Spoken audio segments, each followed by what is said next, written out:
Today I'm reading James chapter 3 from the Living Bible. Dear brothers, don't be too eager to tell others their faults, for we all make many mistakes. And when we teachers of religion, who should know better, do wrong, our punishment will be greater than it would be for others. If anyone can control his tongue, it proves that he has perfect control over himself in every other way. We can make a large horse turn around and go wherever we want by means of a small bit in his mouth. And a tiny rudder makes a huge ship turn wherever the pilot wants it to go, even though the winds are strong. So also the tongue is a small thing, but what enormous damage it can do. A great forest can be set on fire by one tiny spark. And the tongue is a flame of fire. It is full of wickedness and poisons every part of the body. And the tongue is set on fire by hell itself and can turn our whole lives into a blazing flame of destruction and disaster.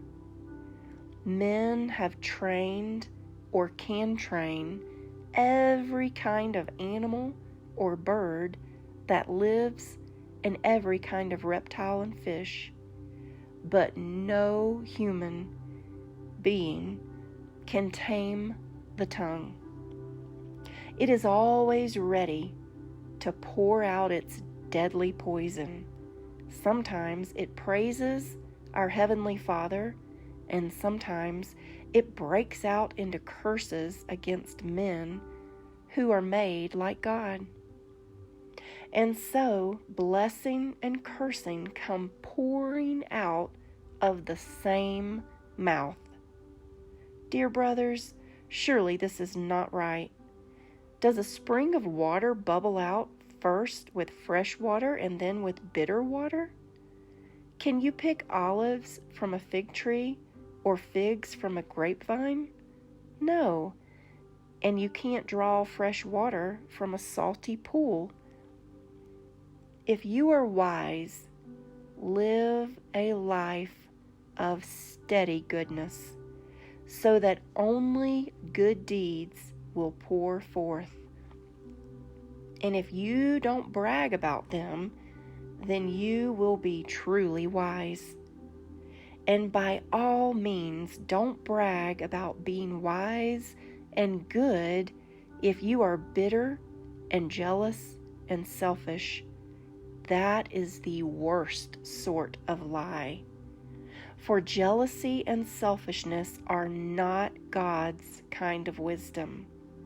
Such things are earthly, unspiritual, inspired by the devil. For wherever there is jealousy and selfish ambition, there will be disorder and every other kind of evil. But the wisdom that comes from heaven is first of all pure and full of quiet gentleness. Then it is peace-loving and courteous.